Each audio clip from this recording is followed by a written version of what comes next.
नागपुर में भाजपा अनुसूचित जाति मोर्चा के महानगर अध्यक्ष महेंद्र प्रधान ने पुलिस आयुक्त को ज्ञापन सौंपकर कांग्रेस नेताओं के खिलाफ कड़ी कानूनी कार्रवाई की मांग की है। उन्होंने आरोप लगाया कि कांग्रेस द्वारा जारी एक पोस्टर में विश्व प्रसिद्ध दीक्षा भूमि पर भगवा ध्वज दर्शाकर बौद्ध समाज की धार्मिक भावनाओं को आहत किया गया है। भाजपा का कहना है कि दीक्षा भूमि बौद्ध धर्म का पवित्र स्थल है, जहाँ केवल पंचशील ध्वज ही फहराया जाता है। प्रधान ने आरोप लगाया कि यह कृत्य समाज में धार्मिक तनाव और वैमनस्य से फैलाने के उद्देश्य से किया गया है। उन्होंने संबंधित कांग्रेस पदाधिकारियों पर धार्मिक भावनाएं भड़काने और सामाजिक सौहार्द बिगाड़ने के आरोप में मामला दर्ज करने की मांग की है।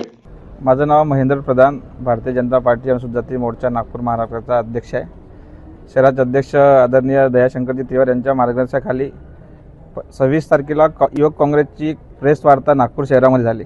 त्यामध्ये प्रेस वार्तेमध्ये दीक्षाभूमीच्या स्तंभ असतेच्या वरती भगवा ध्वज काँग्रेस पार्टीने जाणबुजून भगवा ध्वज त्या पोस्टरमध्ये लॉन्च केला। काँग्रेसची परंपरा राहिली गेली आहे। कधी कधी त्यांनी हिंदू मुस्लिम केलेला आहे, कधी त्यांनी जातीच्या नावाने दोन समाजामध्ये झगडे केले आहे। आता बौद्ध आणि हिंदू याच्यामध्ये झगडे लावायचं जाणबुजून हे कारस्थान केलेलं आहे काँग्रेसने। काँग्रेसच्या प्रदेश प्रभारी अजय चिकारा, युवक काँग्रेसचे महाराष्ट्राचे अध्यक्ष शिवराज मोरे आणि त्यांचे सहकारी असे पोस्टर हे करून एक दोन समाजामध्ये कसं झगडे लागले पाहिजे, कशा दंगली घडले पाहिजे, नागपूरसारख्या एक शांतता ठिकाणी असे हे काँग्रेसचे कटक कारस्थान चालवलेले आहे। देशामध्ये आदरणीय पंतप्रधान नरेंद्र मोदीजी जेव्हा सत्तेत आले तर सबका साथ सबका विकास सबका प्रयास ह्या न्यायाने सगळा विकास या प्रवाहात मुख्य समाज सगळे आलेला आहे। परंतु या काँग्रेसच्या जाणबुजून केलेल्या प्रकाराचा आम्ही निषेध व्यक्त करतो।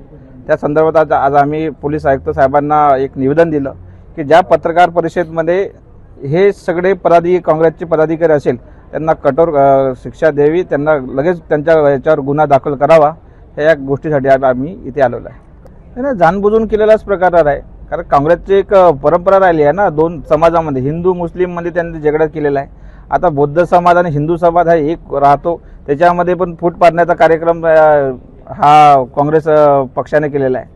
आणि सगळं समजदार असून ह्या लोकांनी कसं काय पंचशील ध्वज तिथे लावला जातो। पंचशील ध्वज यांना माहिती नाही का? वरून ह्या नागपूर शहरामध्ये त्यांचे एक दलिताचे खूप मोठे मशिया असे आमदार नितीन राऊत आहे, त्यांना कल्पना नाही का?